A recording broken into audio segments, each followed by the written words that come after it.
Hey, look who it is. It's only Rachel K Collier. How on earth are you? I haven't seen you for ages. Yeah, I'm great. Thanks, Nick. It's really good to see you again. And thanks for having me on the show. I was just thinking, it's been last time I actually physically saw you, because we did that thing in Abbey Road, didn't we? Because you were working with the Roland MC stuff, which I know you've been used. But since I think I bumped into you outside NAMM on a lovely sunny day last January. And that's how long it's been. Yeah, just before COVID. Oh gosh, yeah. Oh my goodness me. No, that was it. That was we met for the first time, didn't we, at the Abbey Road thing, and you asked me which was better, the MC707 or Ableton. And I was Sorry like, about okay. That was funny. And then what happened? Yeah, that was great though. That was a really cool day with the Roland guys actually doing that demo. I was extremely it was great fun. nervous. Let's just say that the correct firmware before I performed had been put in maybe 12 hours before. Oh, yeah. God, I remember. And you were saying, because it did things, it was starting to do things differently to what you just muscle memory learned, wasn't it? And that sounded like a nightmare. What a pro. It was funny. But it was so funny as well, because David Ullund, who I worked with on it, he said he was really nervous for me, but then it was cool in the end, I think. And that thing's awesome for we reviewed it sometime later actually, and both me and Gaz were just kind of like, this is almost perfect. If only it could loop for longer and we had more loop memory, but that's another story. That's it. That is totally it. It's almost perfect. But it's something to do with the RAM, isn't it? And for anyone watching right now, we're talking about the MC707 Groove Box, and which I've done a couple of performances with. But it is almost perfect. Like if you could load a little bit more songs in there. I know. Because I've thought about doing like some sort of kind of DJ style gig, but I think I would need two, because I would need to sort of play one track and then queue up the other one. And then I got the little one now, MC101. So when we start gigging again, I definitely want to try out a set with just those and see how it goes. Okay. You should also look at the Verse Lab, because the Verse Lab lets you put in more long form stuff, but it's almost right. It's not quite. Anyway, we're kind of. Anyway, how have you been? I mean, because this is the last time I spoke to you was literally 6 weeks before all of this kind of happened. I mean, you've been locked away in your studio, which is, I'm presuming, where you are now. I mean, how's it been for you? How's the whole kind of creative thing worked out? Did you jump right in, or did it take you a while to kind of get your head around it? I mean, it's been very up and down, I would say. Sort of emotionally, probably, like I've had really good creative spells and then some real not so good creative spells, but it sort of kicked off for me. A lot of stuff was cancelled, all the international stuff, but then all of a sudden we were getting a lot of emails from a lot of brands and things suddenly, we need to do stuff online because everything is now online. So actually the beginning of COVID, I ended up being really busy, doing quite a few little bits and bobs. I did Ableton's Loop at Home, which was like my first ever live stream, 90-minute live stream. I loved it. It was absolutely brilliant. Loved doing that and learned so much, And then, and then I did a little video for Waves as well, which was the Ovox plugin, which was really cool. Yeah, I did an MC707 performance. I did some cool stuff. Then it went quiet. And then my friend Mary Spender hit me up and said, "Hey, Rach, do you want to teach me Ableton?" And I was like, "Yeah, sure." She was like, "Yeah, we're going to film it all. And then we're going to put it online as a course." And I was like, "Okay." She's like, "How long would it take?" I was like, "A week? I don't know." It took 3 months. So that filled a big sort of all of June, July and August, which was good actually, because it sort of really died down in other aspects. And then sort of come September, we released the course and suddenly I was like, oh my gosh, I've put no music out this year. So I just was like, right, what have I got here that I need to release? And then I just kind of went for it for the last sort of part of the year, released a little mixtape. And then it got busy again in November. Andrew Huang's 4 Producers 1 Synth Challenge. I love doing that with the Micro Freak. Totally like rebonded with the Micro Freak, and I'm using that all the time now. So it's been really up and down. Some like really busy moments, and then some super quiet moments. Which obviously then I've kind of filled with working on the Ableton courses and things like that. But I've become quite chilled out, trying to be like, not beat myself up for like not working every single minute of the day. Like before all of COVID, I was pretty relentless, with the album, with sort of kind of social media content, things like that. I was kind of working nonstop. But I'm trying to now just kind of like, just go a bit easier on myself, I think. It's interesting you say that. I mean, because in many ways, as artists, particularly if you're self-published and released, all of that work that has to happen, maintaining the social media and all of that thing, as well as the live gigs. I mean, it's really intense. But now I suppose it's sort of flipped, because you're not having to because I mean, organising live gigs and the personnel and the transportation, all that stuff is quite stressful. So are you saying it's kind of left you a little bit more time to not be doing that, or have you just got your head around the social stuff? Really, you got it down pat, so it's less of a hassle, because it's a big commitment. It is a big commitment. Well, there's a couple of things that's helped. I've actually been able to employ somebody, which has been amazing. So not like, employ, but I've got a little assistant now, which is amazing, who's editing, helping me out with some editing and social media bits and bobs. So that's been awesome. So that's definitely allowed me to like kind of have a bit more creative space. But yeah, 100% not doing any gigs. And I think that's made a big difference, because before it would always be kind of some sort of rehearsing or prepping for a show. So much rehearsing and prepping for shows. For the last 5 years, we did a couple of tours, we were doing international shows. So that sort of gap of time it's a bit more freeing, I guess. But I do miss it though, it's kind of like, and I've definitely I've actually struggled a little bit with the isolation. It's just kind of like not seeing people and stuff like that. It's hard to always get inspired when you're not really doing anything. Yeah. And I found that I was going to say, because I mean, I've used this analogy a few times now. It's almost like, we're involved in one really, really long sentence with no punctuation. Yeah. There's no we're not creating any memories. And does that kind of feed? Do you think the live gigging and the experiences that brings, while it eats into the creative time, does it feed the creativity as well? I mean, are you missing a kind of ingredient sometimes, or are you finding it elsewhere? I think so. I think it feeds the drive as well. It's like, because you're at gigs, it's just always when you're playing live, it's always fun as well, with especially because I got the girls on stage with me. Sometimes I'm on my own, but most of the time I'll either be with my one percussionist, or if it's a bigger show, the 2 girls, the 2 percussionists. So we always have so much fun, and we always get to see other bands and see other artists, and that's quite inspiring. And especially if a show goes really well, it sort of fuels you a little bit. So yeah, I'm kind of missing that kind of, and also the adrenaline. Like somebody asked me recently to do something, and I was like, oh God, no. I was like, I need at least a month to prep. I was like, you're a bit like, it's sort of the adrenaline, that kind of being put out of your comfort zone. So yeah, I'm trying to be aware of that as well, and trying to keep pushing myself. That's really interesting, you talking about the adrenaline, because the adrenaline, I think, is something that we miss. I mean, you can sort of get it from live stuff, but I mean, your technical setup, it's quite complex. I mean, it started out sort of loopery, didn't it? So, and I know that when people are using loopers and loops and that kind of stuff, the muscle memory, you have to be super prepped. Otherwise, you just don't know what the hell you're doing, right? Oh God, yeah, you've got to be super prepped. And then there's one more huge element, nerves, that then are an element you can't even practice.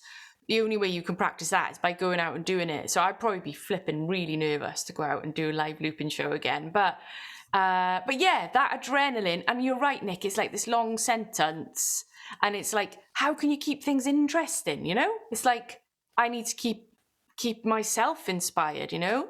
So, and that miss of social interaction and then those shows, I think definitely had a little impact. But I will say one thing that's been really cool is my community. I've been able to focus more on my community. We're doing like monthly events over there now and music making challenges, and that has been really cool. So is that on Patreon? Is that Patreon? Yeah, it's via Patreon, but obviously, like, most of us are like hanging out in Discord most of the time. But the Patreon, the Discord thread is sign up via Patreon, and then but we do all our live events on Zoom, and yeah, we do these listening parties where everybody submits their challenge entry, and then we all like listen and give feedback, and they last about 3 hours, and we've got all standards and like people from all over the world, you know, everything. So it's really awesome actually to have got to know my community a little bit better and hang out with those guys. I think without that, yeah, I probably would be depressed. But yeah, so without shows. That's really interesting you're saying about it, because this stuff is sort of hidden, isn't it? I mean, normally when we see there's a cycle with an artist has a track or an EP or something out or a video, and you get to see them above the parapet on all the kind of public media. But when you're cultivating your own audience and you're curating your own, you know, it's a closed system. So I didn't know about any of this stuff. And it's quite interesting. Yeah. But it's really interesting that you're able to kind of create this huge subculture around, you know, people who dig your music and your point of view and all that stuff, and yet remain relatively under the radar because it's a closed system. I mean, that's changed massively. That's something that's hugely changed and accelerated, I think, by COVID and, you know, the fact that we can't be together, I guess.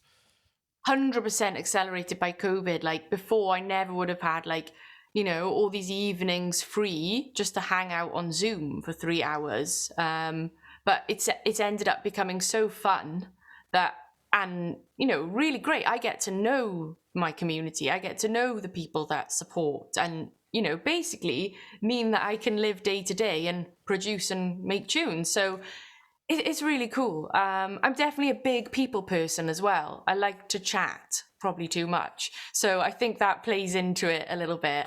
Because, you know, I like to get to know people and their stories and their music making journeys. And yeah, and even though sometimes social media gets tough, you know, and you think, oh, if only I could just be a music producer, you know.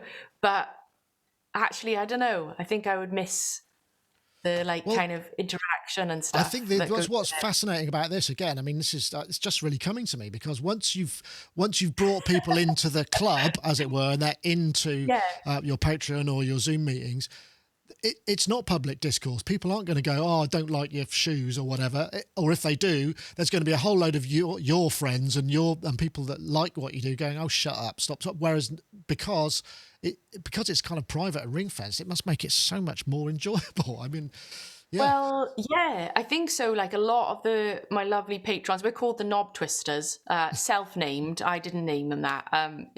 They were like, what should we call ourselves? So it's Knob Twisters. And they all say it's really safe space because, yeah, it's private. Not anyone can come. You know, you need to be a patron and you need to sign up via there. And there's a couple in the Discord, like moderators that keep an eye on things just in case if anyone's, but to be fair, touch wood, it's been very good vibe most of the time, nothing nasty. Really? And yeah, so that's definitely been, yeah. And I'm hoping at some point, I don't know how I'm going to do it, but I would love to do like a actual real life event with those guys as well. So I don't know how we'll do it. That would be amazing because, I mean, one thing that we find is when we've done a couple of things like little ones, but what happens is everybody comes along and everybody already feels like they know each other, even though they haven't actually met. And there's this sort of commonality. It's a great vibe, generally speaking. Yeah, I would say that I'd do it. Absolutely. Yeah. Touch wood. I hope so. It's just like, you know, my sister, I'm quite a messy person. So but obviously some of the community already, like this lovely girl, Lindsay, she's like, she's like, I am your perfect project planner. So I'm like, oh, you know what? I'm going to probably recruit some of them to help me. But we did this film scoring challenge the other night, and one of the guys, Spillers, did this. He scored like some music to the scenery of the Faroe Islands, and it was amazing. And then everyone was like, that's it, Knob Twisters 2022 Faroe Islands retreat. So you never know, we might end up.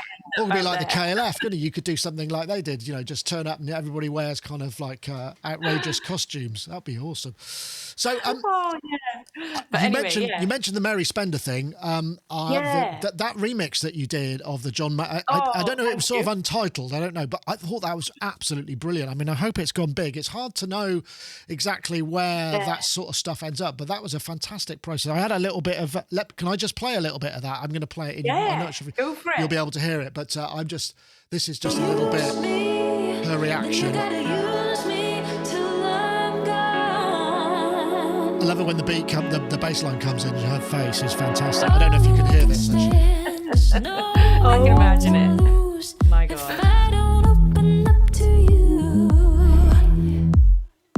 Learning has a cost. Many lessons have been taught. I've got some catching up to do. Oh man. If you wanna roll me, then you gotta roll me on. Right, I'll stop there because you're not hearing it, but that was just a really interesting exercise in it. I mean, I hadn't really known much about her, and now I'm completely obsessed by her. It's her spoken voice is so compelling. It's just like, wow, you sound so. I have to listen to what you're saying. She's got a great voice and a singing voice as well. She's amazing. Mary is a fearless female. I met her via Ableton, actually, Ableton Loop 2017. And at the time, Mary was working for Shaw. And she was doing her own YouTube channel, and she was helping their YouTube channel. And yeah, she's just exploded. She works so hard, and she's awesome. She's really talented, and she's got amazing ideas. So actually, Mary gave me a call, and she was like, babe, have you heard my track? Will you remix it? And I was like, yeah, actually, I will. So, and then I just thought, because at the time I've been doing quite a few productions. I got a remix dropping next week as well. I'll be spending like a couple of days, whatever, maybe a week coming back to it. And I just thought, you know what, I want to put myself under some pressure. I'm just going to flip and turn the camera on and film myself doing it and do it in one day.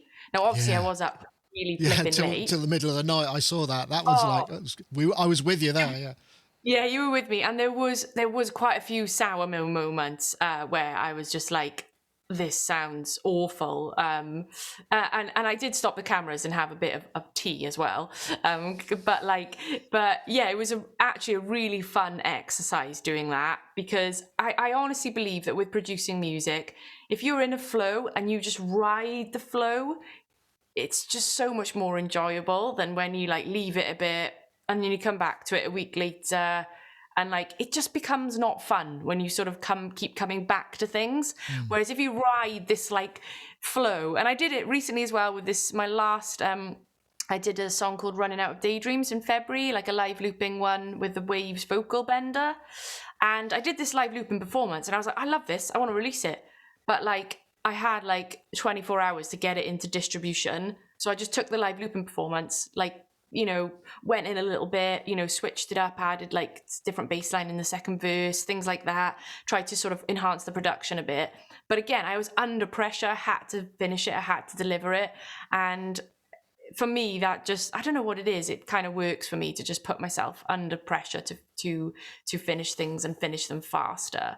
So the challenge is getting into the flow, isn't it? You can sit there for such a long time waiting for the flow to kind of take you. So maybe, I mean, when I was doing a lot of remixes, sometimes, so the later part of when I was doing that, we had the luxury of going, oh, it's not working tonight, let's come back to it tomorrow. And then it was like, okay, I've had an idea, and we go. And then once you go, you go. But I totally agree with you. And I think, once you go. Yeah, it's risky, but it's also, it helps. Because even sometimes, even on a bad day, your absolute tip top is still good enough, and it takes a bit of confidence and experience to be able to kind of rely on that, I guess, doesn't it? I think so, and it's weird because even though you know, obviously I've been doing this for a little while, producing. I feel like everyone else some days of just like, oh my God, I suck. Like, I still feel like that, you know? But yeah, it's just kind of just pressing through. I think that's what I'm good at. I still have the minutes of those moments of time where I do feel like I totally suck, but I just carry on and just fight it and keep going and keep going. And then eventually, I had it on Saturday night. I'm doing a record at the minute that I'm working on, a sync record. And, you know, I was having a great time. I was playing in the bass line. I was listening. I was just like, you know what, this just isn't working. And it was quite late. You know, it was 10 o'clock. I was a bit tired. I was like, I'm not giving up. So I just like, you know, that's why I love writing in Ableton Session View. Delete. You don't even have to delete it. Just try another bass line. Basically switched up the whole sound, switched up the synth. And then it was like, oh yeah, cool, we're here now. All right, I'm on a roll now. But if I'd sort of given up at that point, that wouldn't have happened. And it's easy, you know, I actually find it harder to give up than to like, you know, I actually hate giving up. There's something inside me. No, yeah, there's an element. It makes you feel a little bit like you failed sometimes, doesn't it? So you were mentioning Ableton there, and you've done your Ableton course. I mean, when did you discover Ableton? What were you doing before that? I mean, if we kind of go back to your early musical beginnings, what's that sort of journey from then to discovering Ableton and then sort of taking off that way? Yeah, so like I did music tech at college, and we were using sort of Logic, Pro Tools, but we every year we had to do a very innovative recital. Now it was like a conservatoire, right, where we went, so it had this element of like things being, I don't know, it was like a classical music place, and then they had. Yeah, very formal. And in some ways, this music tech course, everyone just thought we were there to record the classical people. It was very annoying, actually. You'd have like opera singers like, hey, what are you doing tomorrow? And we're like, yeah, I'm writing a piece. No, but you need to record me. And we're like, what? No. And they're like, that's what your job is. You're music tech. You record. You used to drive us mad. We'd be like, you know, basically, you know. So, anyway, long story short, we had to do these like innovative recitals, and I saw this dude once. He sort of sat on stage, played drums, moved around, did a bit of singing, but he did it, and I was like, whoa, how did that guy do that? And then he was, of course, using Ableton, right? So I went straight to my tutor. I was like, how did he do that? And he said, oh, he was using this program called Ableton. It's installed in whatever, that studio. So I went into like whatever it was, the studio that I had on the computer, and I just sat down, and nobody showed me how to use it or anything. I just had a little fiddle around and honestly, it was a love at first sight. I was only in Session View, but obviously I've been working in Logic and Pro Tools, so I hadn't really seen anything like this before. One thing, we were quite fearless in college. I had a lot of girls in my class, so we didn't really care about gear. It was just turn every knob and see what happens. That was kind of our approach always. So the same thing with the computer. I was like, just try whatever, see what happens. And yeah, I became really, really obsessed with it. But I only was using Session View. So I did a couple of performances with it, you know, and that like really, really simple, like nothing like I know now. And then that was that. And then it was only like a few years later then when I was in London, I was doing like top lining work. I was wanting to start producing again because I'd had an absolute guts full of top lining. I was like, oh, you know, I really want to produce. And I was at EMI Studios. I can't remember what we were working on. And my now manager was like, oh, what are you producing in? And I was like, Logic, but it's really crap. I'm really not feeling it. I'm not really getting a vibe. And he was just like, why don't you use Ableton? And I was like, yeah, but you know, you can only do like that looping stuff. And then he literally hit the tab key. I was like, you are joking me. And then that was it then. I was so excited. And then I don't know whether it's because like when I first used Ableton, there was like this instant joy that anyway, it was amazing. I was so happy. And that really, I do believe, was the start of me taking my production seriously. I got Machine, had Ableton, got Pink Machine. I was just like, I'm doing it. I'm just going to go for it. I'm not doing any more top lines. Go away. I'm going to be a producer now. My managers at the time were like, good luck, love. You know, and that was the end of that relationship because they basically said, you know, you're a songwriter. So top line, just for those perhaps who don't know, top lining, is that the process where you basically, someone has got a backing track and they need a singer to come in and come up with the goods melody wise and lyric and all of that stuff. Yeah. Yeah, so you have like a lot of DJs mainly like dance music. And to be honest, when I was like 18, 19, I was like, yeah, this is great. I want to do this. Yeah. Like, you know, I was in Ibiza, like, yeah, I'm going to write the vocals on these massive songs, you know. And I did want to do that initially. And I, you know, I had a bit of success with it as well. It was on a Matzo record that was Grammy nominated. I had like a top 20 in the UK. It was on the Radio 1 A-list. So I had some success in that world. And I really believe actually one positive from that world was, well, firstly, I had a lot of music industry experience from the off, you know, when I was quite young, was thrown in at the deep end. You know, I even got invited to LA to write for David Guetta and stuff. Didn't get a cut. But like, you know, even that was just, whoa, thrown in the deep end. And it really made me have to learn how to write a song, how to write a hook, you know. So I think that was a period of time that I really sort of crafted my, well, songwriting before. And then I sort of came to production after being kind of happy with my, you know, like I was like, oh, I can write a song. You know, well, it's interesting because I mean, you know, a lot of that stuff was kind of top line for dance stuff, which is kind of a weird area. It's almost pop, but it's not quite. But you've got a pop vibe. You know how to condense an arrangement down and get to the point. You know, you don't mess around. And I think was that was that a love of pop music, or is that just your kind of innate sort of instinct? It's funny. I love dance music. I really do. But whenever I think when I try to put my songs with the dance music, that's what makes it like the pop in the end, you know? But that's something actually I think in some ways has been a little bit of not an issue for my career, but people can't pigeonhole it. They're like, well, we can't really book her for a DJ set because it's pop. But then they're not going to book me for a pop set because it's too dancey. So it's like there's always been this thing... Yeah, which has actually kind of been annoying. And as much as I've been like, oh, maybe I should just go one way or the other, I'm also just like, oh, but this is just the music I make. And, you know, and now in the end, touch wood, I think it's good. I think it's good to be different. Well, not different. I'm not saying I'm different, but you know what I mean? You get to call the shots a bit now because people know who you are. You know, you've got a name, you've got a reputation. That's what I mean. Yeah, we want her to come and play here. Not like, oh, we need a pop singer, we need a pop act, just look it up. You know, it's not like kind of tag searching on iTunes, is it? It's kind of they're looking for your name. You know? That's kind of it, Nick, and that's where my head was at with the top lining, because what you would do, right, they would get 50 songwriters, 50 singers or whatever, everybody writes something and then they choose one. I was like, you know what, I don't want that. I want people to come to me because I'm me.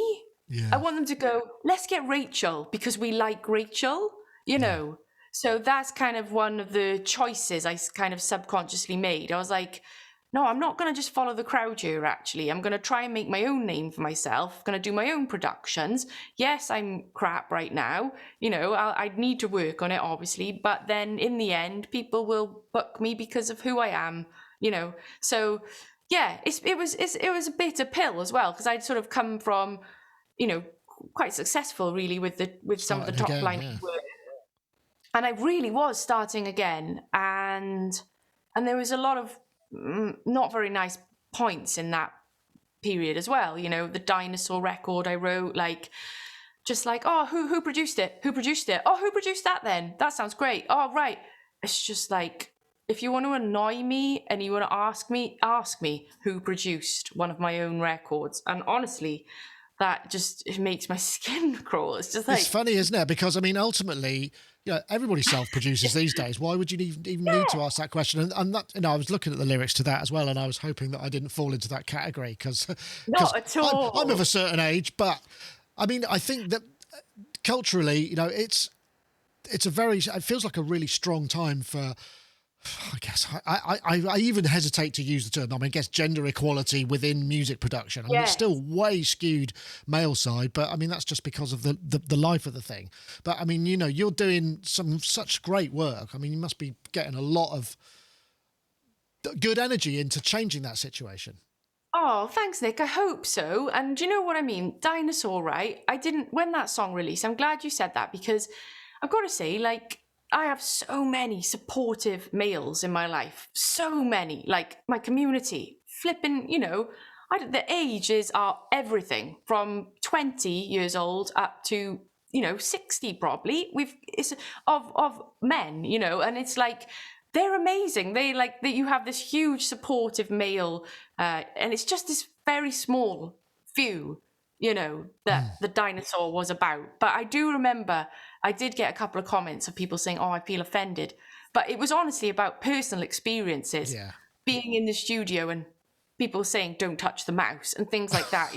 Not directed, but you know what? It's really important. People like you, and you're the people with the platform then that can actually, it's you. Obviously, there's no bad feelings, or they wouldn't be on your show. Well, I confess, I mean, I do try. I've been trying for quite some time to kind of bring more women into the stuff that we talk about, and it's harder than one might think, because, I mean, it's not just about your gender or whatever. It's about whether or not you're the sort of person that comes across on camera and can talk without feeling self-conscious. And that works whatever sex you are. It doesn't make any difference. If you're a shy and nervous type, it's not going to make very entertaining, content, I suppose, whichever. Content, I guess. Yeah, no, it's true. It's like, there's a big part of that goes into this career, which I didn't really think about, but I actually got asked to do a TV presenting job recently. Wow.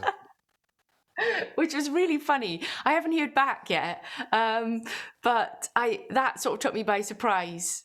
And they were like, you're actually a very good presenter. I was like, whoa, okay. But yeah, I think it's something you kind of forget, don't you? Like, just talking on camera. But like I said to you earlier, I like a chat. So for me, I don't feel like I'm doing anything. I'm just chatting to you guys. So when I've done a couple of hosting, presenting jobs, I love it, because I feel like I'm getting paid to breathe. It's a lot easier. It's a lot easier than turning up with all my gear and setting up a show and being all nervous. Someone says, "Oh, do you just want to host this? Hold the microphone." I'm like that. Yeah, sure. No problem. One thing I did want to ask you about, sorry to interrupt, was where did you start? Were you piano? How did you come? What was your first instrument? Oh, it's funny. Like, I would say it is the piano. I'm completely self-taught. It was only then later on, when I was maybe like 15, I was playing, sort of knew all my scales and things like that. I figured out chords. I did it just by copying off the TV, off MTV, just like copying melodies. And then I remember I realized then, ooh, this combination sounds nice. Ooh, this sounds nice. And then when I started to find like these chord combinations that sounded nice, that's when I started then to sort of sing over them. Right. But my dad also had this tape player. I was just kind of drawn to technology as well. I've always been drawn to it. And I said to my dad, "Oh, you can record." And like, I figured out you could record. And then I figured out, I can switch the tapes and I can keep recording. And then, I had my keyboard and I noticed like there's an output on there. And I was like, we can plug this into the tape player. Anyway, one thing after another. I just so I would say it's definitely the keys, but I was also doing into technology and singing as well. And I feel like singing is a big part of, but I never wanted to be like a soloist it was always about writing. And I always just like writing. So it's like my first instrument, yes, it is the keys, but I feel I'm not like a virtuoso or anything. It's it's functional. Yes, I can play. I don't consider myself great, but I feel like if you can play some ideas, sing some ideas, you might have seen on my socials, I'm learning guitar at the minute. Like, you can put all these ideas together. And, I'm not a drummer. I can finger drum a bit. Yeah, I feel like to be a good music producer, you definitely don't need to be some virtuoso you know. Well, one thing that I will say also, I've noticed that you've got it's almost, I've banged on about this before with other people, this sort of notion that there's this really strong sense of kind of finessed vocal production that sort of came out of the US pop kind of era of the 90s and early 2000s, and you sort of you pay that level of detail. I mean, when you're working on your own voice and you have the ability just to go, oh, that needs another harmony, or I need to double that. But you really focus on that, and I've seen you work on vocal tracks, and it's very, very quick. You kind of instinctively know what's going to work, and all those kind of little sense of momentary processing and stuff. I mean, is that something that you've picked up, or a vision you tend to follow? Oh, that's a good question. I'd say a lot of it is instinctive. Obviously, I have become slicker at it over the years. But I'd even say going back to the teenage days with the tapes and layering up harmonies, I just became quite obsessed with that. But I actually bored myself with harmonies for a while. So if you listen to my debut record, there's actually not that many harmonies because I did too many. You over-harmonied. I over-harmonied, and I also overdid the piano. By the time I hit a certain age, I was like, I'm so done with this piano sound. You won't really hear piano sound in any of my stuff because I overdid it. Like, that's all I had, you know, and I was like, piano all the time. I think that's probably now where I like, synths, oh gosh, you know, they are just transformed everything. And even now with the synths, I'm like, ooh, I need more textures. And like, yeah, I feel like the more open-minded you can be with sonic things, and it's about how you can shape those things sonically, and that's what's important, I think, rather than being a great singer or being a great pianist, or it's what you do with that raw kind of sound.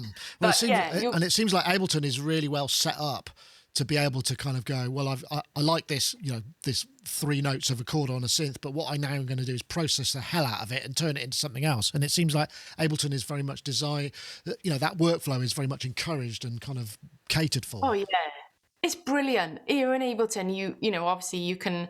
But the fact, just that thing working in session view, you know, you sing something, you know, maybe you reverse it, then maybe you add some plugins and you freeze and flatten it, then you throw it back into a simpler, then you just take one note out of the simpler and then you decide to put it in a sampler and then you can play it as an instrument. The flow of how fast you can do this kind of sound design. Yeah, it's wicked. But I totally didn't answer your question about vocal production. But yeah, vocal production, obviously, because I'd say as well, for a while, when I was first using Ableton, I was doing all a cappella. So very much kind of comfortable with my voice. You know, if I've got the idea, I can get it out, you know, very fast with my vocals.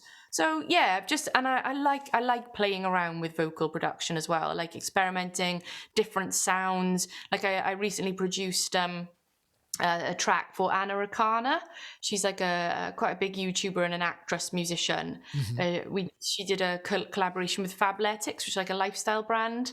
That was actually a dream job for me. I've just got to produce and co-write the record, but I got to like make a real, you know, pop production on the vocals, which for my vocals I'd like tend to distort a little bit more saturation, like, whereas a pop sound is very actually clean, present up front, quite a loud vocal.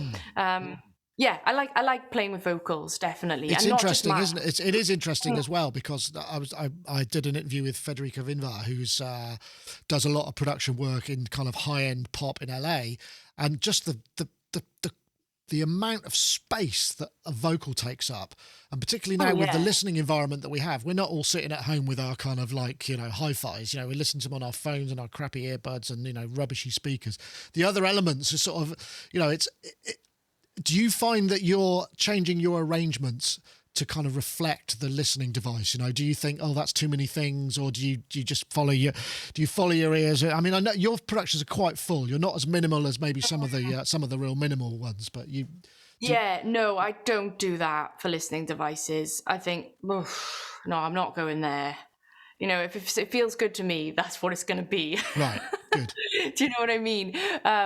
But yeah, going back to vocal production, I actually think that vocal production and production are a different art, and I feel that they both need as much attention as the other, because I have a lot of people that are producing really cool beats, beats, you know, beats, and you come to having the vocal on it and it just sounds awful. And I've worked with actually quite some professional like beat makers, and when it comes to doing the vocal, they haven't got an absolute clue, and that is the main part of your track.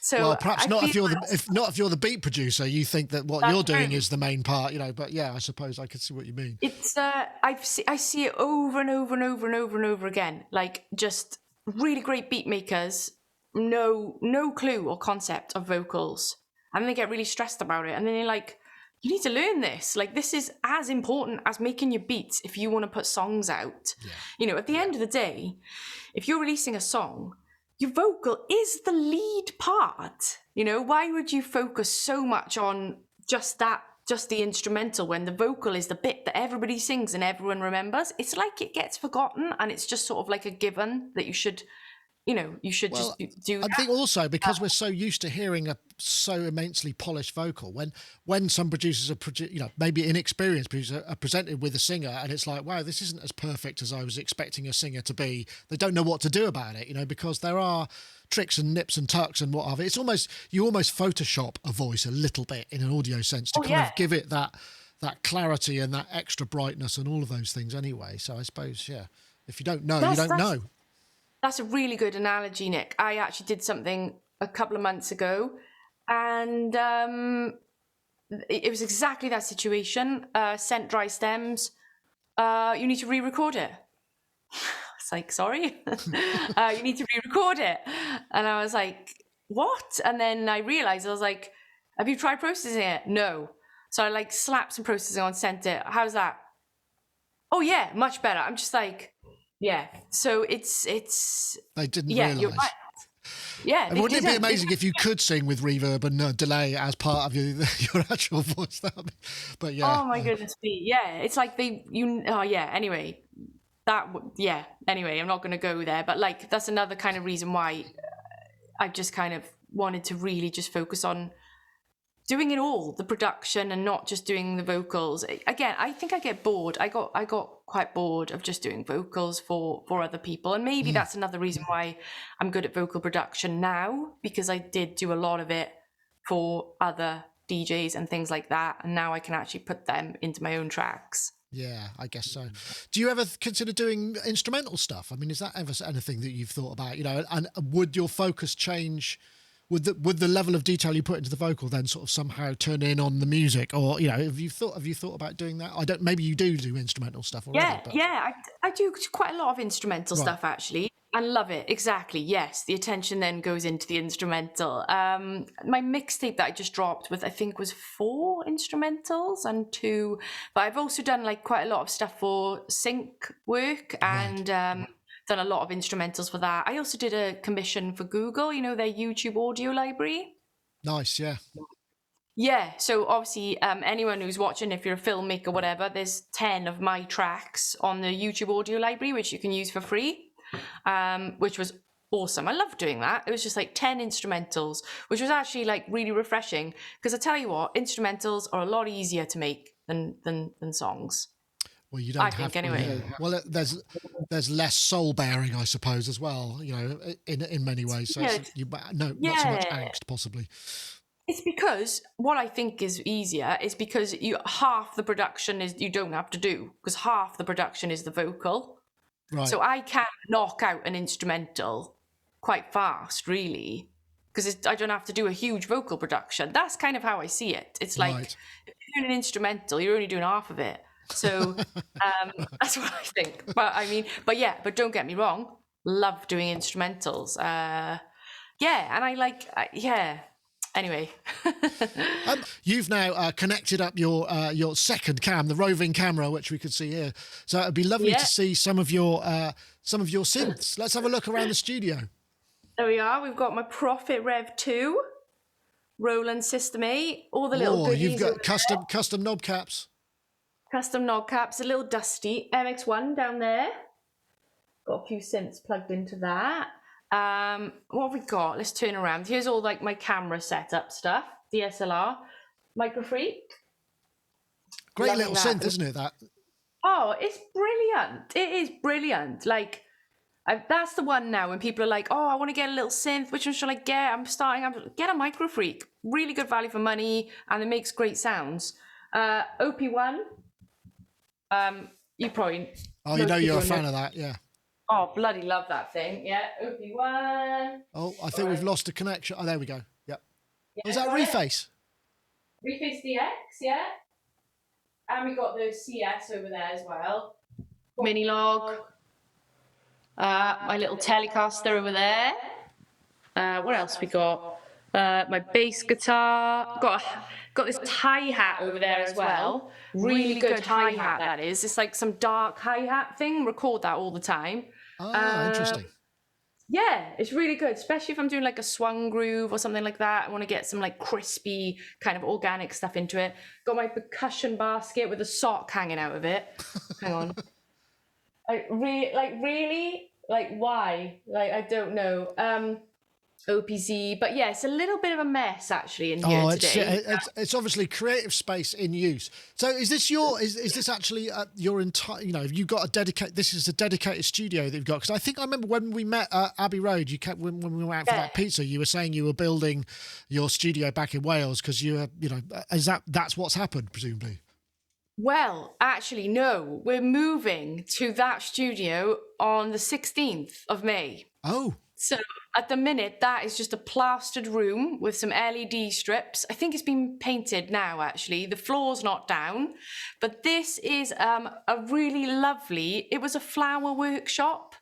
But when in COVID, obviously, the lady couldn't do the flowers, I've rented it. So it's so gorgeous. Look, it's in the middle of nowhere. Oh, wow. Yeah, I mean, it's such a mess. Obviously, usually in the YouTube vids, you don't really see, behind. It's the classic shop fitting trick, isn't it? You hide all the mess behind something, yeah. Don't shoot below the knee. Yeah, this is behind the scenes, this is, look. So, yeah, there we go. But it's a bit more mess there. But, no, it's amazing. It's also an extension of my wardrobe because, obviously, when you're filming things, you've got to change your outfit, innit? So, yeah.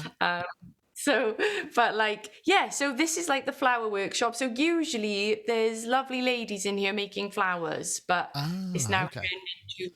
So is your new space similar size, or have you had to downsize a bit? 'Cause that's a big space. It's a little bit smaller, and it's got one light source. So it's got like a wall of windows, which is pretty cool. A bit smaller, not as high ceiling, because obviously this has got really high ceiling.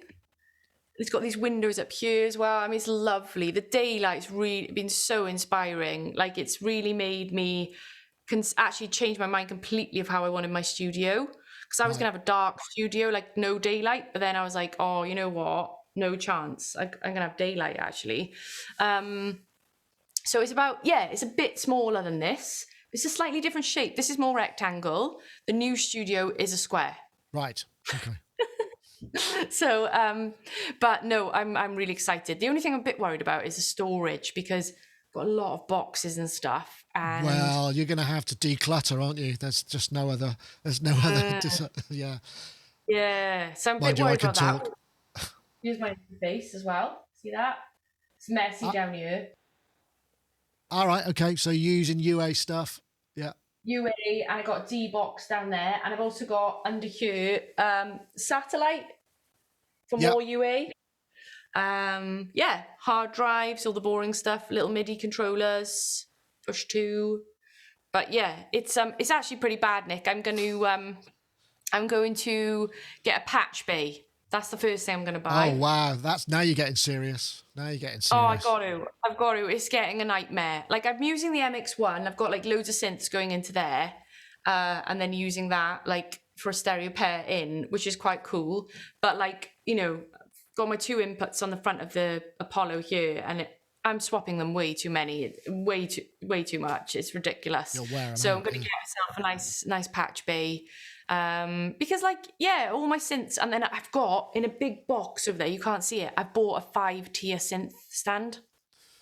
Okay, now we're talking. Right, okay. Yeah, And guess what else I've done? Oh, I really want to show you, actually. You got a modular? I might just do that. Haven't bought a modular. I have got, right, this is quite ridiculous. You know, we're doing house renovation and I bought the most stupid stuff. Where is it? I've got to show you. I'm having a custom neon synth built. Okay. For the Is that for wall? live or for? No, just for the studio, for decoration. Oh, okay. So check it out. It's going to be massive. It's going to be 150 centimeters? I thought we started talking feet then for a minute. I was getting a bit. Have that right. as a neon sign. Oh, neat. Yeah. So, but my friend Billy said, "Is that an Akai thingy?" I was like, "No." I was MPK. like, "It's Looks like an MPK. It's not an MPK because he doesn't have the knobs. It's got faders. I know. I was like, and then I messaged the company being like, "Can we change it?" And they were like, "Oh, it's already been made." I was like, "Oh, it's fine. It's not an MPK. It's a custom synth, and it says RKC on it as well." So, Oh, wow, that's cool. I like the dedication of that.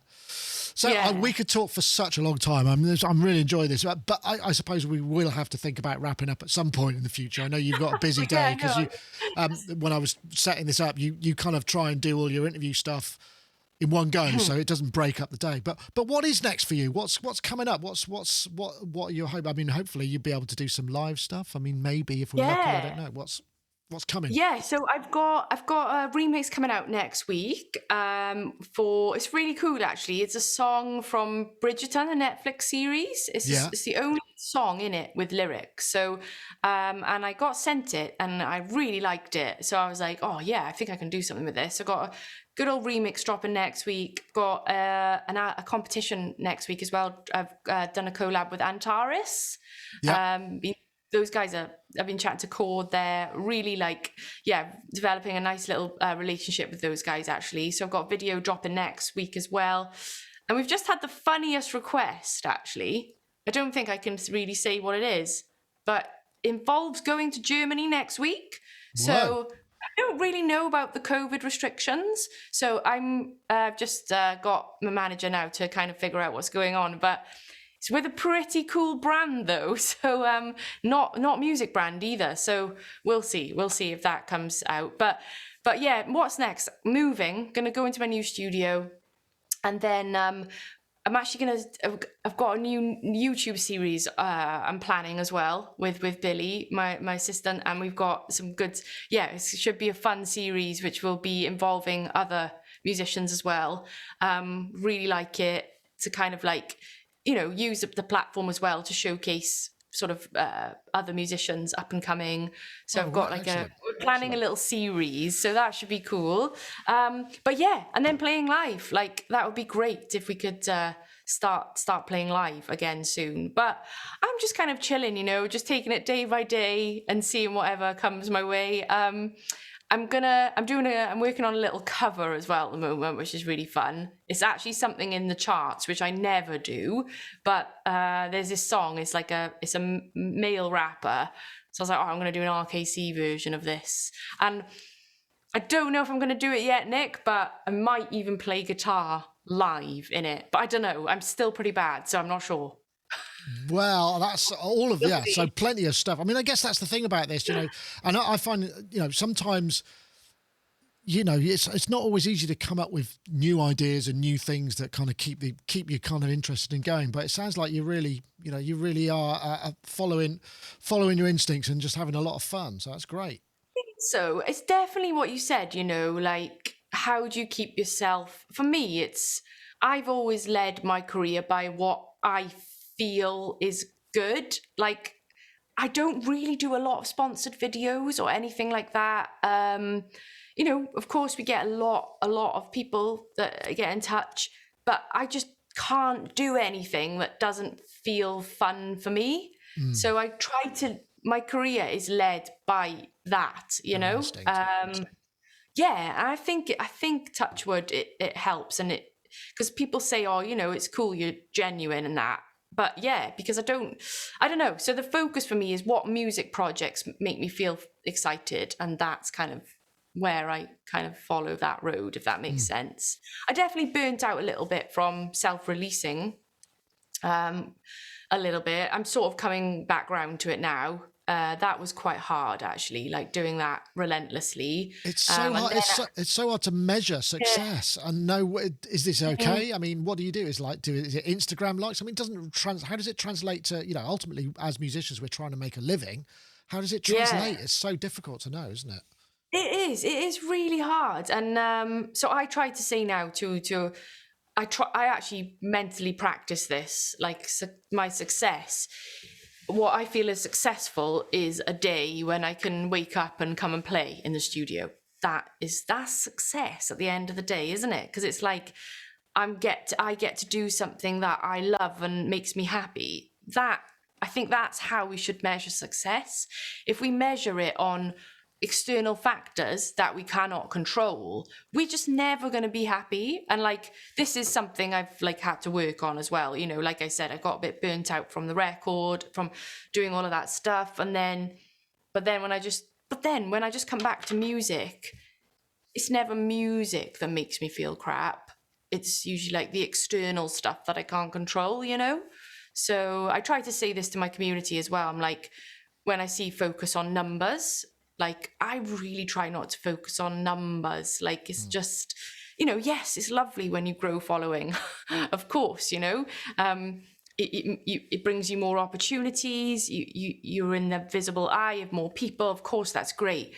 But I try to say, like, let the social media be a window to your life and share a little bit of it rather than letting it dominating how you live your life. So, wise words. And I think that's do what you love, and if you can make some sort of a living from that, all the better. Yeah. And there's loads of ways you can, like, actually, and I had a call just before you actually, and we were talking about that. I was trying to explain all these different ways you can make money in music. There's a lot of avenues you can take. And this one, YouTube, this kind of thing, is just one of them. Brilliant. Rachel, thank you so much for talking to us. It's been great. But where's the best place for people to find out more about your stuff, where all the links are and how they can... Yes, so probably, I've got my website, I've got a mailing list, which I'm trying to like revive a little bit. So my website is just rachelkcollier.com, obviously Instagram at Rachel K Collier, YouTube, Rachel K Collier, all of that stuff, just search my name, and then I'll come up. And I'm always doing something, whether it's playing the guitar badly on my stories. I think I'm annoying people actually, probably with too much guitar, but oh well, I'm having fun. So so just search my name. And thanks so much, Nick, for this catch up. I always forget we're sort of on air. I'm like, oh yeah, the cameras. But no, it's good. That's the way. Yeah, but lovely. All right. Thank you very much. Speak to you soon. Yeah, wicked. Cool.